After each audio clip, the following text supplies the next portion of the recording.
ना मनीष भैया का कॉल आया, ना मेरे मैसेज का रिप्लाई आया। यहाँ तक आया, आने के बाद मैंने उन्हें मैसेज किया कि भैया मैं आ गया हूँ, मैसेज का कोई रिप्लाई नहीं आया। वीडियो क्लिप में जो शख्स आपको दिखाई दिया है, ये बिहार का एक उभरता हुआ सितारा है जो बिहार को एक नई पहचान दिलाने का काम कर रहा है। कल इन्होंने गांधी मैदान के सामने मीडिया से बात करते हुए थोड़ा सा ये नर्वस हुए और रोने लगे, जो कि बड़ा ही दुखद है। इसके पीछे का कहानी क्या है ये हम आपको बताएंगे। उससे पहले मेरा परिचय है, मैं अभिषेक यादव और आप अनोखा न्यूज़ देख रहे हैं। दोस्तों, बीते 21 तारीख को सोनू सूद हमारे बिहार आए हुए थे। बिहार में वो एक कार्यक्रम के लिए आए थे। वहाँ पे वो मुख्य अतिथि के रूप में थे। उनके कार्यक्रम का मकसद ये था कि बिहार से टैलेंट को ढूंढ करके और निकाल करके और पूरे देश को दिखाया जाएगा। लेकिन अफसोस की बात यह है कि बिहार का वो टैलेंट जिसका नाम आदर्श आनंद है, जो अपने मिमिक्री से, अपने हूबहू एक्टरों के आवाज़ निकालने से, पंछियों के आवाज़ निकाल करके पंछियों को इकट्ठा करने से, या किसी कलाकारों को आवाज़ निकालने से, या अपने अभिनय से, डांस करने से, या किसी महिला का किरदार निभाने के लिए बेझिझक काम करने के लिए जाने जाने वाले आदर्श आनंद को भी उस कार्यक्रम में बुलाया गया। लेकिन दिक्कत ये हुआ कि आदर्श आनंद जब वहाँ पे आए तो जो भी आयोजक थे, आदर्श आनंद के हिसाब से मनीष कश्यप, जो अपने आप को सन ऑफ बिहार कहते, वो जब उनसे मेरी बात हुई तो उन्होंने मुझे कहा कि मैं इसमें सिर्फ मीडिया पार्टनर का किरदार निभा रहा हूँ।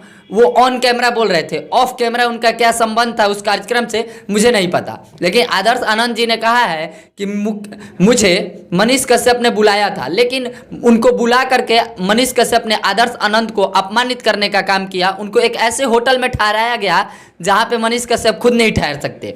होटल में ठहराने के बाद उनको कॉल तक नहीं किया गया कि आप कार्यक्रम में आइए और सोनू सूद आ गए हैं।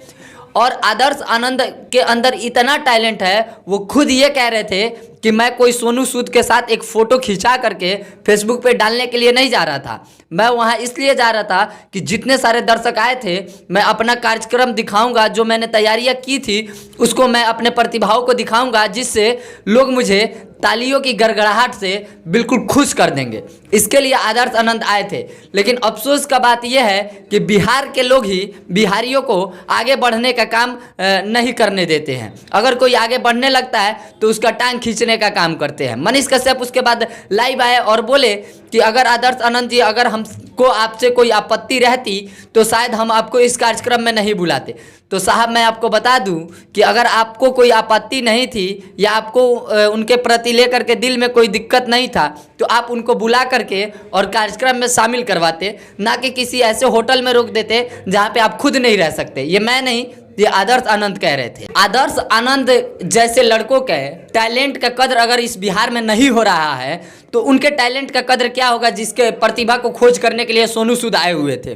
कार्यक्रम 21 तारीख का खत्म हो गया। उसके अगले दिन आदर्श आनंद को मनीष कश्यप का कॉल गया कि आदर्श भाई आप आइए और आपको मैं सोनू सूद से मिलवा देता हूँ। लेकिन आदर्श आनंद जी ने साफ शब्दों में कह दिया कि मैं सोनू सूद से मिलने के लिए नहीं आया था, मैं उनके लिए आया था। जो दर्शक मुझे देखने आए थे और जो दर्शक सोनू सूद को देखने आए थे, मैं उनके माध्यम से मैं अपने प्रतिभा को दिखाता और दर्शकों की तालियों की गड़गड़ाहट मुझे दिल गदगद कर देती। लेकिन यहाँ पे आदर्श आनंद के टैलेंट को लेकर के या आदर्श आनंद को लेकर के बहुत बड़ा अपमानित करने का काम किया गया है। आदर्श बिहार के युवाओं के लिए प्रेरणा स्रोत बन चुके हैं। इनसे प्रेरणा लेकर के कई सारे बिहार के छोटे छोटे कलाकार अपने प्रतिभा को बेझिझक दिखाने का प्रयास कर रहे हैं। तो ऐसे कलाकारों के साथ भेदभाव किया गया, वो भी हम जो अपने आप को सन ऑफ बिहार बताते हैं उनके द्वारा। ये मैं नहीं कह रहा, ये आदर्श आनंद ने खुद आरोप लगाया है।